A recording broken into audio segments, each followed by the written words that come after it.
Hai guys, kembali lagi bersama saya Mimin di channel kita.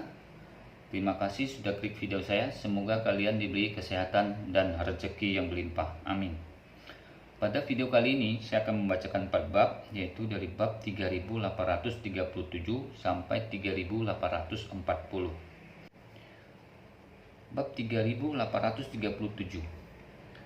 Melihat Ye Chen datang langsung untuk meminta jumlah distribusi, Sales tersenyum sedikit dan menghina dan berkata, "Tuan, saya sudah mengatakan bahwa tas ini sangat populer. Jadi, Anda harus terlebih dahulu mengakumulasikan konsumsi di toko kami.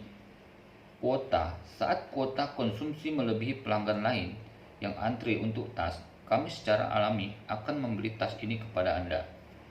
Ye Chen mendengus dan berkata, "Jika saya memiliki beberapa ratus ribu barang, apa yang masih Anda katakan kepada saya jika saya tidak memiliki tas ini? Bukankah saya akan dimanfaatkan?" Ekspresi Sales sedikit gugup untuk sesaat, tetapi dengan cepat kembali normal. Dia tersenyum dan berkata, "Tuan, jika Anda memiliki barang, tetapi Anda masih tidak dapat membeli tas, maka satu-satunya kemungkinan adalah seseorang telah memesan barang lebih banyak dari Anda." Ye Chen tersenyum dan berkata, "Anda benar-benar operasi kotak hitam. Tidak ada orang yang mendistribusikan lebih banyak barang daripada saya. Itu sepenuhnya terserah Anda untuk memiliki keputusan akhir. Dan Anda tidak akan menunjukkan data apapun kepada saya. Bagaimana saya bisa mempercayai Anda?" Melihat agresivitas Ye Chen dalam penjualan, dia merasa bahwa 8 pencapaian Ye Chen datang tanpa membeli. Jadi dia mencibir dan berkata, "Maaf Tuan, ini ada aturan kami. Tidak peduli berapa banyak uang yang Anda miliki, Anda harus mengikuti aturan kami.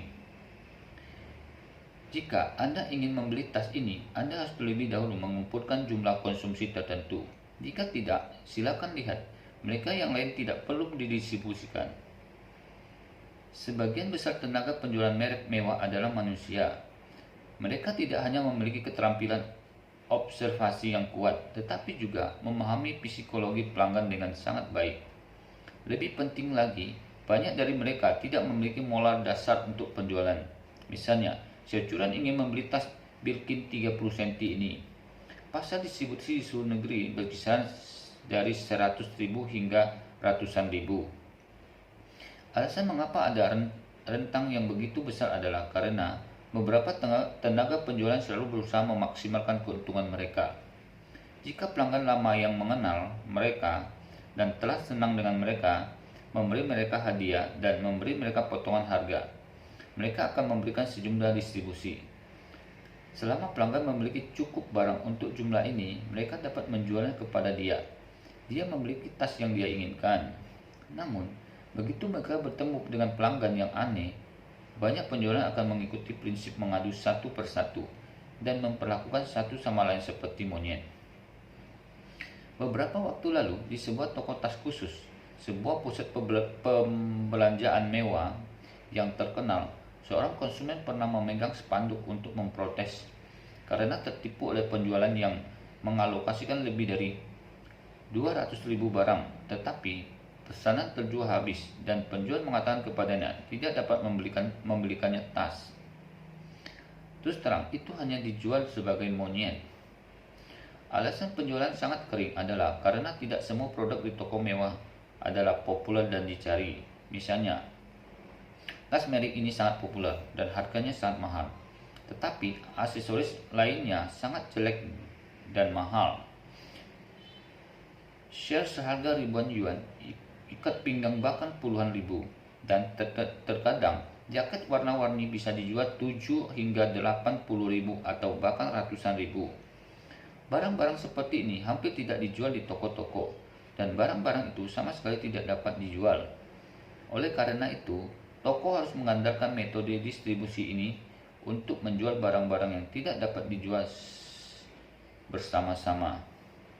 Dan untuk penjualan, komisi untuk menjual barang-barang laris sangat rendah atau bahkan tidak ada, tetapi komisi untuk menjual barang-barang yang bergerak lamban sangat tinggi. Jadi mereka akan melakukan yang terbaik dan membiarkan konsumen mendistribusikannya lebih banyak barang. dan bahkan melakukan beberapa kegiatan penipuan. Meskipun Xiaochuran tidak tahu banyak tentang rutinitas merek-merek mewah ini, dia juga mengetahui rasanya saat ini. Dia merasa bahwa penjualannya mungkin tidak baik. Jadi, dia berkata kepada Ye Chen, "Suamiku, mari kita pindah ke toko lain." Ye Chen menggelengkan kepalanya dan tersenyum. "Kamu juga tahu bahwa orang-orang menyukai merek ini. Jika kamu memberikannya kepada merek yang lain, orang lain mungkin tidak menyukainya sama sekali. Dalam hal ini, lebih baik memberikannya." Setelah berbicara, Ye Chen menepuk punggung tangan dan berkata sambil tersenyum, "Jangan khawatir, suamimu akan memberikannya." Segera Ye Chen menatap penjual dan tersenyum sedikit. "Oke, lihat bos Anda akan segera menjadi pelanggan saya. Dan saya juga harus mengurus bisnisnya." Ye Chen mengatakan bahwa bos mereka adalah Bernard Arnault yang baru saja mengakuisisi merek tersebut. Kita lanjut lagi, bab 3838. The Good Father, barang-barang mewah, sekarang adalah pemilik lebih dari setengah merek mewah dunia, dan nilainya telah melebihi 1 triliun yuan. Yang menarik adalah orang tua ini baru saja tiba di Jinling hari ini, dan dialah yang memberi Presiden Suite di Istana Buckingham dengan harga mahal. Namun, bagaimana sales bisa berpikir bahwa bos yang Ye Chen katakan adalah bos terbesar di merek mereka? Dia berpikir bahwa bos yang Ye Chen bicarakan adalah manajer toko mereka. Mendengar apa yang Ye Chen katakan, dia menebak bahwa Ye Chen pasti menggertak. Banyak orang datang ke toko untuk membeli barang sebelumnya, dan mereka selalu mengatakan bahwa mereka mengenal manajer toko mereka atau mengenal manajer regional mereka untuk mendistribusikan lebih sedikit barang. Namun, sebagian besar orang yang mengatakan hal itu adalah pembohong. Jadi, dia berkata dengan sedikit jijik, "Maaf, manajer toko kami telah mengatakan sejak lama bahwa tidak ada yang menyebutkan namanya kecuali dia keluar untuk menerima secara langsung. Anda mengatakan bahwa Anda mengenal manajer toko kami, bukan? Ingin aku panggil dia dan kalian ngobrol langsung?" Setelah mendengarkan Ye Chen, dia tiba-tiba tertawa. Tampaknya orang yang berpangkat rendah ini, bahkan jika dia memakai 5 atau 6 orang, masih hanya bisa bercampur dengan orang yang berpangkat rendah. Penjual itu benar-benar mengira bahwa bos yang dia bicarakan adalah manajer toko mereka, yang menunjukkan bahwa orang ini sangat kecil dan menyajikan. Jadi, Ye Chen melambaikan tangannya dan berkata sambil tersenyum, Tidak, saya tidak berbicara tentang manajer toko Anda." Dengan itu, Ye Chen tidak repot-repot dan mengatakan lagi. Jadi, dia melambaikan tangannya dan berkata dengan santai, "Ayo, pertama-tama cocokkan aku dengan barang-barang yang harganya 1 juta. Dan ambil badge yang tidak bisa kamu jual di tokomu dan cocokkan denganku." Ketika sales mendengar bahwa Ye Chen mengatakan bahwa dia akan melengkapi dengan barang-barang yang harganya 1 juta, dia tercengang dan bertanya tanpa sadar, "Tuan, bukankah Anda sengaja ingin saya menggunakannya? Padahal harga distribusi tas ini berkisar 200.000. Selama itu bukan penjualan yang sangat rumit. Bahkan orang asing belum pernah membeli apapun di toko. Selama itu bisa menyamai harga 200.000, Anda bisa mendapatkannya." Tetapi Ye Chen berkata begitu, dia memberi barang yang harganya 1 juta. Dia memang terlalu banyak di luar harga pasar. Dengan kata lain, bahkan jika kelompok penjual ini ingin menipu orang lain, mereka tidak berani menghasilkan uang sebanyak itu. Melihatnya tercengang, Ye Chen berkata sambil tersenyum, "Saya tidak punya waktu luang untuk membawa istri saya dan datang ke sini untuk bercanda dengan Anda. Saya memiliki uang cukup untuk barang seharga 1 juta. Tetapi saya hanya punya satu permintaan. Saya ambil tas yang saya inginkan dan lengkapi dengan barang-barang harganya 1 juta itu." Sales tiba-tiba sedikit bersemangat dan berkata dengan cepat, "Kalau begitu, tunggu sebentar. Saya akan bersiap sekarang." Setelah selesai berbicara, dia berlari ke gudang belakang dengan penuh semangat. Dengan jarinya ke arah Lanhua, Xiao Churan berkata pada saat ini, "Suamiku, kamu gila, beli tas lebih dari 100.000 yuan dengan barang harga jutaan. Ini terlalu mahal." Ye Chen tersenyum misterius dan berkata, "Istriku, saya gila. Saya ingin memanfaatkan kesempatan baik ini untuk menghasilkan uang. Jangan khawatir, setiap sen yang saya bagikan hari ini adalah investasi. Sebelum malam ini, saya akan menjadi bisa mendapatkan uang. Keuntungan diperoleh kembali." Xiao Churan tampak bingung dan dia tidak mengerti apa yang dimaksud Ye Chen dengan menghasilkan uang kembali bahkan dengan keuntungannya. Namun, dia tahu rutinitas Ye Chen dengan sangat baik, dan karena Ye Chen berkata begitu, itu jelas bukan tanpa dasar. Jadi, dia tidak bisa menahan diri untuk bertanya kepada Ye Chen, "Suamiku, kamu sudah mengatakan ke sales, bukankah kamu sengaja menipu kami dalam masalah ini?" Ye Chen melengkungkan bibir dan tersenyum. "Pria besar, Anda tidak ingin mengatakan bahwa Anda adalah seorang ibu. Apa nama bahasa Inggris Vivian? Menurut Anda, seberapa berani produk semacam ini?" Oke, kita lanjut lagi. Bab 3839. Ketika Xiao Churan mendengar ini, dia tidak bisa menahan diri untuk tidak mengerutkan bibirnya dan tertawa. Dia juga tahu bahwa ada banyak pria yang sangat feminim di lingkaran mode, dan situasi ini menjadi semakin umum dalam beberapa tahun terakhir. Jadi dia tidak berpikir ada sesuatu yang abnormal. Namun, sangat jarang bagi seorang pria untuk memberi dirinya nama Inggris feminim. Pada saat ini, salesman laki-laki bernama Vivian sedang mencari barang yang ada di gudang, yang telah menumpuk selama bertahun-tahun dan tidak ada inventaris lama yang telah terjual. Beberapa bahkan inventaris toko saat dibuka 7 atau 8 tahun lalu masih belum bisa terjual. Segera dia memasukkan semua stok itu ke dalam 3 kotak besar dan mengeluarkan ketiga kotak itu satu demi satu dengan susah payah. Dia menempatkan 3 kotak besar itu dengan rapi di depan Ye Chen dengan sikap hormat dan berkata sambil tersenyum, "Tuan, lihatlah, ada lebih dari 996.000 barang di sini. Bukankah ini perlu dialokasikan untuk 1 juta? Dan ini sudah cukup." Ye Chen tersenyum dan mengangguk dan berkata sambil tersenyum, "Betapa malunya berpikir bahwa Anda memberi saya diskon beberapa ribu yuan."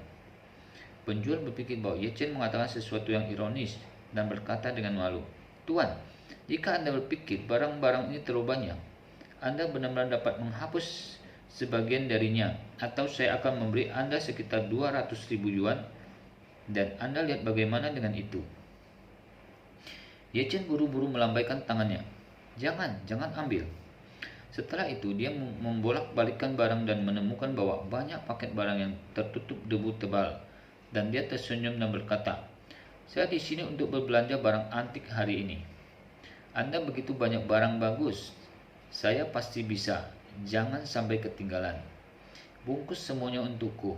Selain itu, bawa tas yang aku inginkan, dan aku akan membayar tagihan bersama." Penjual berkata dengan cepat, "Saya benar-benar minta maaf. Saya baru saja mengambil barang-barang ini. Birkin 30 cm benar-benar tidak dapat menahannya. Tunggu sebentar, saya akan mengambilkannya untuk Anda." Setelah berbicara, dia bergegas kembali ke gudang dan menemukan karton persegi orange. Kemudian, di depan Ye Chen dan Xiao Churan, dia membuka karton itu dengan hati-hati, lalu mengeluarkan tas tangan dari kantong debu dan menyerahkannya kepada Ye Chen. Di tangan, dia berkata dengan anggun, "Lihat Pak, ini adalah warna abu-abu paling populer tahun ini. Ini adalah warna paling dicari di seri ini. Jika Anda benar-benar membeli kotak barang itu bersama-sama, tas ini akan menjadi milik Anda." Ye Chen mengangguk dan berkata pada Xiao Churan, "Istri, apakah ini baik-baik saja?" Xiao Churan masih sedikit tidak yakin dan bertanya kepada Ye Chen, "Suamiku, apa yang barusan kamu katakan? Apakah itu benar?" Ye Chen tahu bahwa yang ditanyakan Xiao Churan adalah dia mengatakan bahwa distribusi barang dapat menghasilkan uang. Jadi dia tersenyum dengan serius. "Istriku, jangan khawatir. Aku yakin tentang masalah ini." Setelah itu, dia bertanya lagi pada Xiao Churan, Istri, apakah kamu puas dengan tas ini? Xiao Churan mengangguk ringan dan berkata, tasnya cukup bagus. Ye Chen mengangguk, memotongnya dan berkata, cukup jika tasnya cukup bagus. Kamu tidak perlu khawatir tentang hal-hal lain.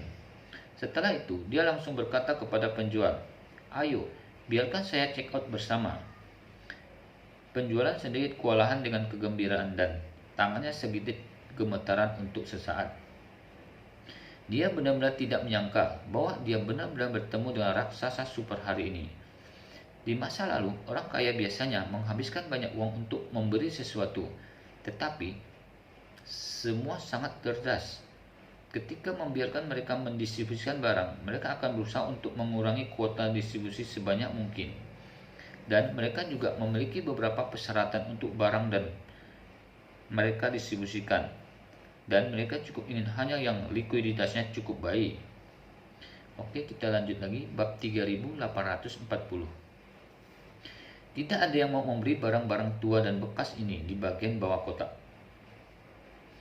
Jika tidak, barang-barang ini tidak dapat dibiarkan, tidak digunakan selama beberapa tahun. Semakin lama waktu idil barang di toko ini, semakin tinggi rasio komisi. Jadi, Ye Chen memberi barang hampir 1 juta harganya dan tidak laku dijual hari ini. Dan ketika gajinya dibayarkan bulan depan, peningkatan pribadinya akan bisa mendapatkan sekitar 300.000. Dan dia mendapatkan 300.000 hanya dalam 10 menit yang tidak terbayangkan baginya. Jadi, dia sesegera memasang wajah yang sangat tersanjung dan berkata dengan hormat, Tuan, karena kami memiliki banyak barang, kami perlu memeriksa satu persatu di meja depan. Silakan duduk di sini. Saya akan memberi Anda 2 botol gelembung air. Anda dan Nona muda akan menunggu sebentar. Setelah inventaris selesai, saya akan mengambil mesin PO dan daftar barang untuk mengkonfirmasi kartu kredit dengan Anda. Ye Chen tersenyum dan berkata, saya telah berada di sini begitu lama dan Anda akhirnya memiliki status yang seharusnya dimiliki seorang penjual. Penjual tahu bahwa Ye Chen mengejeknya, tetapi demi uang, ironis ini tidak ada artinya baginya. Jadi dia tertawa bersama dan berkata, Tuan, saya benar-benar minta maaf. Saya mungkin sedikit tidak ramah sekarang, tetapi Anda dapat yakin bahwa Anda akan menjadi VIP senior di toko kami mulai sekarang. Anda dapat menambahkan saya di WeChat nanti. Di masa depan, Anda membutuhkan gaya tas apapun, Anda dapat memberitahu saya sebelumnya. Saya akan membantu Anda untuk menemukan. Jika Anda datang ke toko, tolong beritahu saya terlebih dahulu. Saya akan langsung memesan tempat parkir untuk Anda di pintu dan kamu masuk. Toko tidak perlu antri seperti hari ini.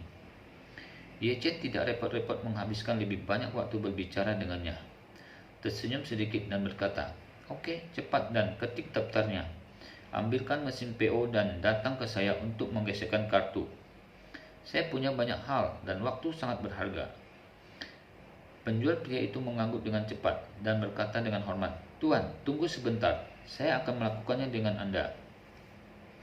10 menit kemudian, si penjual bergegas dengan mesin pos dan daftar barang yang banyak.